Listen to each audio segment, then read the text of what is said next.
So the first thing I'm going to do right now is go ahead and save the image. And we're just going to call it stoneportrait.psd. There we go. So what I need to do is I want to get this stone portrait into a new image so I can start adding the stone bust effect to it. So what I'll do is just come over here to Image, Duplicate, and I want to select Duplicate Merge Layers Only. And I'll go ahead and click OK. And that'll put it in its own new separate window here. So really, I don't need the stoneportrait.psd project file any longer. I can just go ahead and close that right now because I'm pretty happy with it. Then I'll close any other textures or any other windows that I have open. Okay, so here we are. And I'll just go ahead and double click on the name of this layer that was created, and I'll just call it Stone Portrait.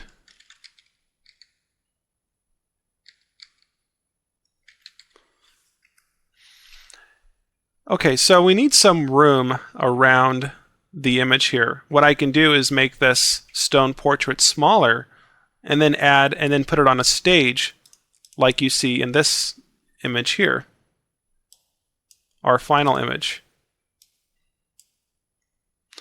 So we're going to add some room, some space around it, or I'll just make it smaller. I'll probably do both. And then we can add the breakage down here at the bottom and some of the other special effects that you see. Okay? All right, I'll go ahead and minimize that.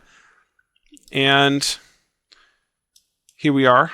And what I'll do is see first, I'm going to go over here to Edit, Free Transform, and hold down Alt and Shift, which is Option and Shift on the Mac. And I want to make this just a little bit smaller. And then I'll go ahead and confirm that. And then over here at Image, Canvas Size, I'm going to go ahead and make this canvas just a little bit larger. Now, this is we started with a very high resolution photo, so that's why I'm resizing the image smaller. Now, if the photos that you're using aren't that high resolution, I don't recommend making the photo smaller. Just make the canvas size larger instead of making the photo smaller. I just do that because it's just mostly just a habit, but this is such a high resolution image that I can get away with it here. So I'm going to increase the width of this image to 400 pixels wide, and for the height I'll probably just go an even 5,000, and I'll just click OK. There we go, perfect. And I'm going to go ahead and create a background for this because I'm getting a little tired of looking at the checkerboard background. I'll go ahead and fill that background in with 50% gray. And I'll probably go a little bit darker because I don't think 50% gray is going to work with me right now. There we go. That looks pretty good. And I'll just call this background. There we go. And let's go ahead and zoom into the stone portrait here and look at it. Okay, so we want this to be a really nice even crop, and you can see around the image we have this almost like a stroke. It's like a highlight going around the image. Well, we really don't want that. I actually come to find, I find that very annoying, and usually things like that just don't pop up until after you have pasted it over a background. So, but that's okay because I'm going to show you how to fix that. Really easy way to get rid of that is to just click on the stone portrait layer, hold down the Control key, Command on the Mac, click on the stone portrait layer to select its transparency. All you have to do is come over here to Select, Modify, and we can contract that selection by which looks to be 1 pixel, because it looks like that little highlight on the edge was about 1 pixel, so therefore I'll contract it by 1. I'll press the Enter key on the keyboard. So now that I've contracted that, I will go up here to Select, Inverse the selection, and then I'll press the Delete key on the keyboard. Now it doesn't look like anything happened yet, but because the selection's in the way, but if I come up here to Select and Deselect, we can see that we no longer see that ugly outline that was around our stone portrait. Look at that. Okay, looking pretty cool. I'm going to go ahead and zoom out here. All right. So let's go ahead and continue. What we're going to do is cut out this a shape here, or insert another texture where it looks like the statue was broken off, as you see in this one here. Just sort of has that broken off effect. Okay, and so for that we are going to use our break stone texture. Okay, I just called it break stone, and I'll go ahead and double click on that, and that'll load it up into Photoshop. Great, great, great, great. All right. So back over on the stone portrait image here, what I'm going to do is make this really simple. I'm going to select the polygon lasso tool, and I'm going to create this shape with the polygon lasso tool, but you know what? I'm going to utilize the crack. Do you see the crack that was in the texture here? Let's go ahead and use that to our advantage. Okay, so what I'll do is make this window a little bit bigger. I'll just zoom out, and I'll grab that polygonal lasso, and I'm just going to click and go just below that crack there. You see that? That's why I love cracks, and if I have a lot of them, then I can really make things look really cool. You just can't be the real life cracks. I know how to make cracks without textures, but it's just not the same. It's just so much better this way. There we go. So I've created that shape. Okay, that looks good. And so let's go back over to the texture, and let's copy this texture into memory. So I can come up here to select all, and then over here to edit, copy, back over here, and let's go to edit, paste into. And now that will make a new layer with the layer mask that we've created with the polygonal lasso tool. And I'm going to click on the stone portrait now, because I need to get rid of these edges down here that just don't look really great. So I'm going to go ahead and create a layer mask on the stone portrait layer by clicking on a layer mask, add layer mask button right here. And then I'll select a brush, or let's see, better yet, well, I'll use the brush, and I want 100% hardness on that brush, because I'm just going to paint on that layer mask, and when I do that, it will remove a portion, giving it that edge that we want. But you know what, before I do that, I'm going to increase the opacity, because we still have that at 70%. So I'll change that back to 100%, and I'll come in here and take that away. And let's go ahead and do the other side. Great. Okay, and I'll click on this mask here on the break texture. I'll just go ahead and name that. It's a good idea to name all your layers.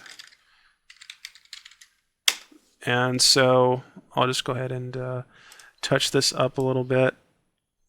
There we go. Look at that. Might even be able to tuck that in a little bit. Well, okay. Now this looks too perfect because it's too straight. I should have done that more jagged, but I can go back and modify that by just making it jagged.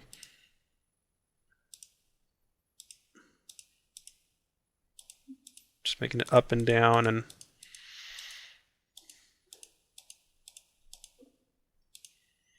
there we go.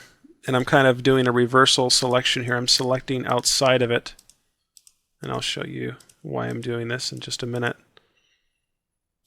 There we go. And what I can do is if I fill the selection on this layer mask, if I fill that with black, that will apply the mask. And so I'll come up here, or I can just select the paint bucket tool and fill that in. And it doesn't look like that's going to work, so I'm just going to go over here to fill and fill that in with black. There we go. And then I'll go ahead and just go to select, deselect, and make any touch-ups with the paintbrush. There we go. That's looking pretty sweet right now. Now, it doesn't really match the color of what we have up here. And you can go ahead and apply an overall color to everything if you want. But for now, I'm going to go ahead and just do a hue and saturation to the bottom of that. And I may even just make that a little bit darker.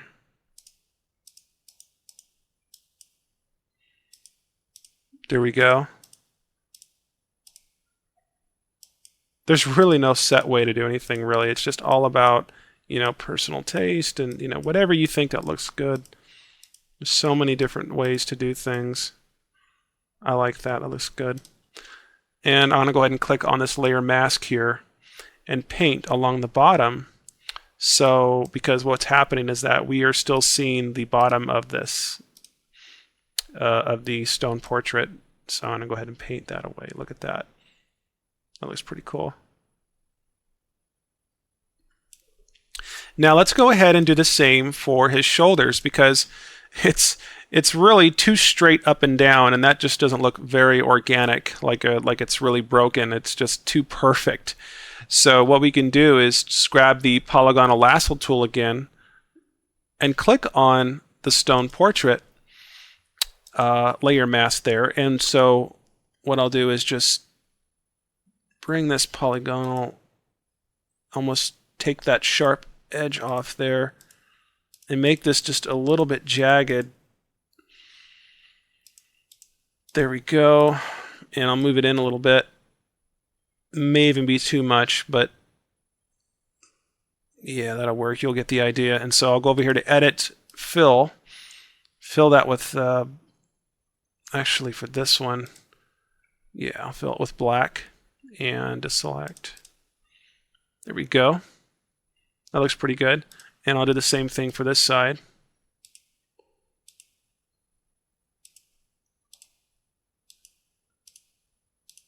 Boom, boom, boom.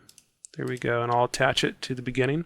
By the way, if you ever want to know that you're attaching, or if you're returning back to the polygonal start area, you'll see that you'll find a little circle appear. A little circular dot will appear just to the left or just to the right of the tool, and that will let you know that you're just about to connect to where the beginning of the path is.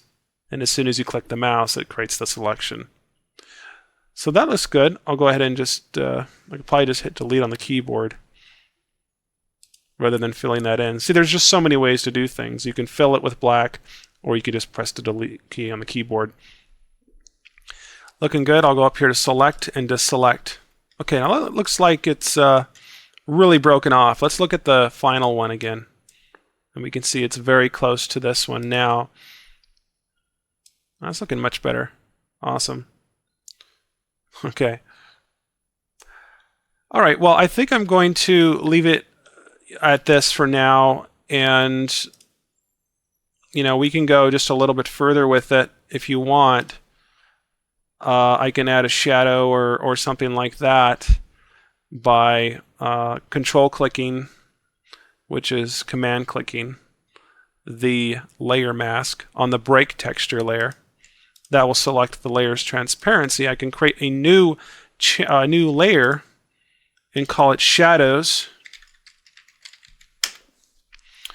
And I will increase the master diameter of the brush and just paint with like a black. And that's not right at all. That's just gray. Let me change that to black and turn down the hardness all the way.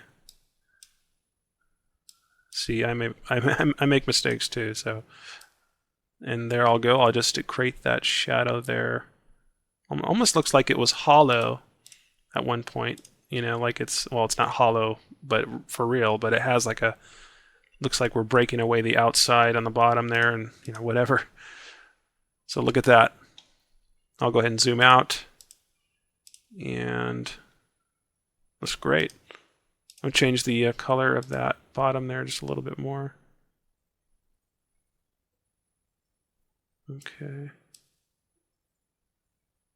Yeah, all right. I could just tweak this thing forever. I love tweaking stuff after I get it finished. But we're not quite done yet. Let's go ahead and place this stone portrait on a shelf so it looks like something in a museum. And you're going to like this part because you get to kind of create a drama effect. Like it looks like it's on a stage or something.